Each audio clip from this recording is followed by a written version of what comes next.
Desenvolvimento na Amazônia, mestrado profissional em Direito Federal do Pará, sobre minha orientação, com o título Encarceramento Feminino em Santarém e os Desafios de Acesso à Justiça na Amazônia Paraense, interseções entre a DPF 347 e a Agenda 2030. Desde já eu quero agradecer a participação do professor Marcos, representando aqui o PPGD, e da professora Patrícia, nossa examinadora interna do PPGD-A. Cristina, conforme a gente combinou, você tem 15 minutos para fazer a sua exposição e em seguida a banca vai fazer a sua arguição e a gente vai começar pelo professor Marcos, que é o professor externo, e depois a professora Patrícia, tá bom? Pode começar. Ok. Bom, boa tarde a todas e a todos. É um imenso prazer, sem exagero nenhum, estar aqui com os senhores e as senhoras. Eu agradeço a minha orientadora, a professora Andresa, por toda a dedicação e tudo que me passou durante todo esse período que nós estivemos estudando e pesquisando juntas. Eu agradeço ao professor Marcos Alan, que também foi meu professor, a professora Patrícia, muito obrigada por ter aceitado o convite. Eu sou Cristina Sandoval Collier, sou orientanda da professora Andresa, e primeiramente eu vou destacar que a minha prática profissional, ela tem total pertinência temática com a pesquisa, né? Eu estou no mestrado profissional, então é importante deixar registrado isso. Eu sou magistrada há 22 anos no Pará.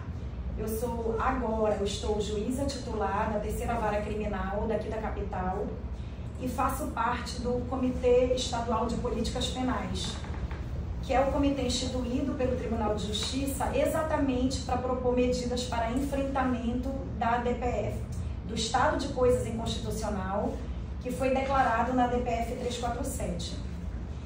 Dessa forma, na condição de mulher, de servidora pública e agora de pesquisadora, eu não poderia deixar passar essa oportunidade em uma universidade na Amazônia de pesquisar o encarceramento feminino, a problemática de gênero dentro do sistema prisional. Como justificativa, nós vemos aqui os dados do SISDEPEN. Do total de pessoas encarceradas no Brasil, 4,34% são mulheres, tá? Então, os senhores e as senhoras poderiam me perguntar, se somente 4,34% dos presos são mulheres, por que estudar o encarceramento feminino? Por que não estudar o masculino? E a resposta, senhores e senhoras, ela é simples e ela está ancorada na necessidade da gente compreender a relação do sistema prisional e gênero, que é uma relação muito complexa, é um problema gigantesco que nós temos no mundo todo, mas especialmente no Brasil, e pelo fato de que o encarceramento feminino, ele cresceu, como está aqui no slide, do ano de 2000 a 2024, ele cresceu 184,51%. Então, ele mais que dobrou. Então, é um problema, assim, de imensa monta e não é nem um pouco de fácil resolução. Então, por isso, estudar o encarceramento feminino é um público que ele precisa ser atendido nas suas especificidades. Ele enfrenta desafios particulares que terminam atingindo não só aquela mulher que está encarcerada, como os seus familiares também. As mulheres que estão encarceradas, a maioria, elas são mães e elas são chefes de família.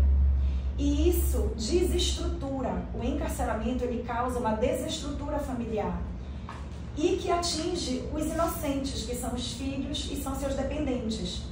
Então, essa magnitude do problema que nós temos pela frente para enfrentar é que eu estou me dispondo a pesquisar, porque entendo que é de fundamental importância. Primeiro, porque a história da nossa democracia, ela excluiu a população negra das políticas públicas. Nós vivemos num quadro explícito de racismo estrutural. Nós vivemos também num quadro de interseccionalidade, onde gênero, raça e classe infelizmente, determinam de forma muito negativa o futuro das mulheres negras no Brasil.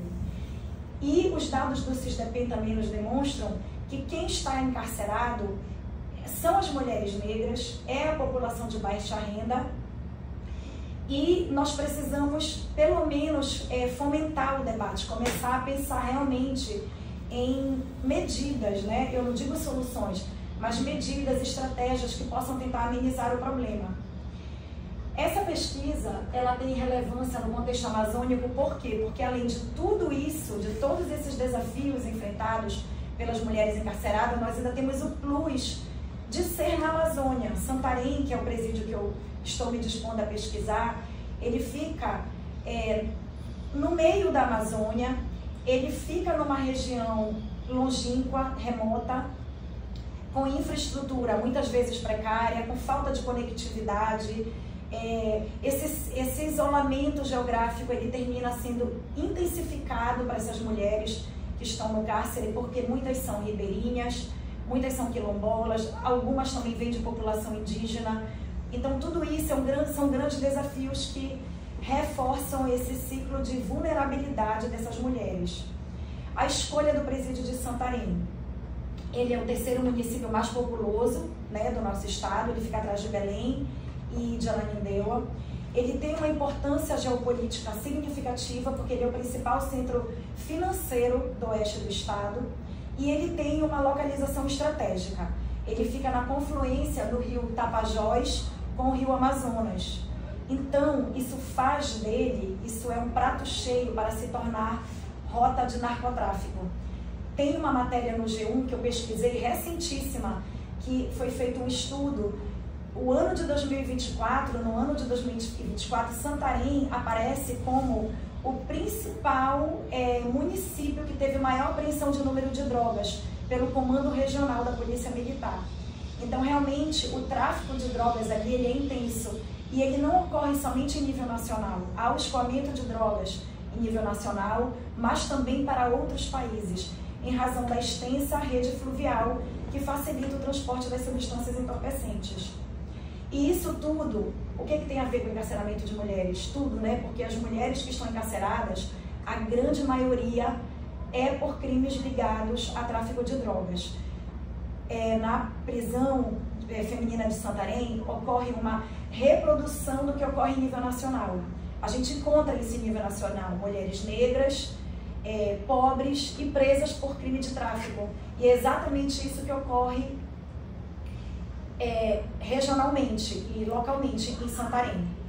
Com relação à lacuna de pesquisa, para passar desse slide, pelo estado da arte, eu constatei escassez de pesquisas destinadas que falem sobre implementação de políticas carcerárias, alinhadas, fundamentadas às ODS, especialmente a 5 e a 16 da Agenda 2030 da ONU, e que trate do encarceramento feminino na Amazônia. Então, essas três características, especialmente com base, fazendo pesquisa nos estudos da Agenda 2030, eu encontrei escassez de pesquisas, e por isso que eu resolvi, me chamou a atenção, e eu juntamente com a professora Andresa deu aval para a gente iniciar essa pesquisa.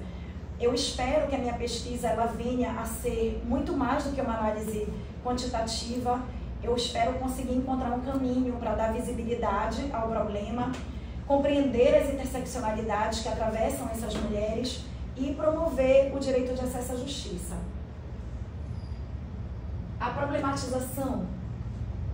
Quais os desafios enfrentados pelas mulheres encarceradas no município de Santarém em relação ao acesso à justiça? E o que eu vou pesquisar é especificamente em relação à assistência jurídica que é prestada a essas mulheres, tá? Porque a gente sabe que o acesso à justiça ele não é simplesmente só entrar no judiciário, né? Propor uma ação penal ou se defender, ele é muito mais amplo. Então, o que eu quero investigar aqui é a assistência jurídica que é prestada a essas mulheres, tá? E sempre em correlação com a DPF 347, com o que foi determinado pelos ministros do Supremo para suprir o estado de coisas inconstitucional e em conformidade com as metas estabelecidas na Agenda 2030. Eu parti de três grandes hipóteses, aqui no texto do trabalho está maior, mas eu resumi. que é a presença de grandes desafios no cárcere feminino, como a gente já conversou, a falta de políticas públicas de gênero, a falta de conhecimento legal, jurídico dessas mulheres. Essas mulheres não têm conhecimento dos direitos que elas têm, de uma liberdade provisória, de prisão domiciliar. Então isso tudo é importantíssimo ser investigado. A insuficiência de fruição de acesso à justiça e assistência jurídica. Existem defensores públicos, especialistas em gênero, que supram realmente as necessidades dessas mulheres. Então tudo isso será investigado com a pesquisa de campo que eu pretendo fazer. E isso tudo leva ao estado de coisas inconstitucional, que é a violação de direitos fundamentais, ok? Os objetivos, o geral, é analisar... desculpa, eu esqueci de falar das imagens. As imagens são verídicas, tá? Essas são imagens dos presídios, e eu acho que na anterior tinha mais imagens minhas fazendo visita nos presídios também. Mas não em Santarém, eu nunca visitei Santarém, espero visitar agora. Isso aqui são imagens de lá, da Unidade de Custódia e Reinserção Feminina de Santarém. Então, como objetivo geral é analisar os desafios de acesso à justiça enfrentada pelas mulheres encarceradas, examinar o perfil socioeconômico, investigar as barreiras de acesso à assistência jurídica e relacionar a situação prisional com os ODS 5 e 16. O ODS 5, ele fala da igualdade de gênero, né, que é uma demanda mundial, e o ODS 16, ele fala do direito de acesso à justiça, que todos e todas temos. O referencial teórico. Primeiramente, eu me baseei em 3 grandes grupos. O primeiro grupo fala da criminologia crítica e da criminologia da libertação. E esse pensamento crítico, ele se desenvolveu a partir de autores como Alessandro Barata e Eugênio Raul Zaffaroni.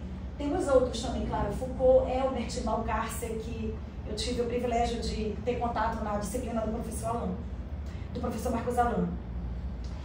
A criminologia crítica, ela traz em síntese para a gente, ela reproduz, ela revela como o nosso sistema criminal, ele reproduz as desigualdades estruturais que já ocorrem em nossa sociedade.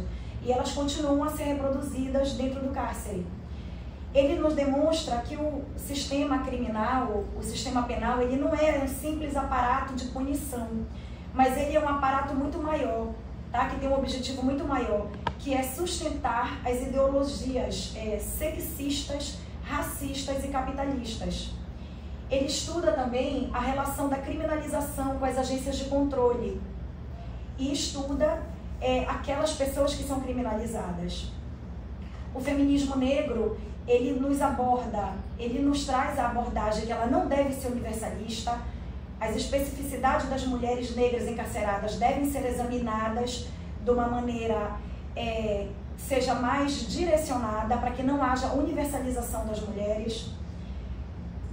Kimberly Crenshaw, que trouxe o referencial da interseccionalidade, e isso já era estudado aqui por Lélia Gonzalez também. O referencial da interseccionalidade também é tratado por Bell Hooks, quando ela fala da sobreposição do sexismo, racismo e classismo.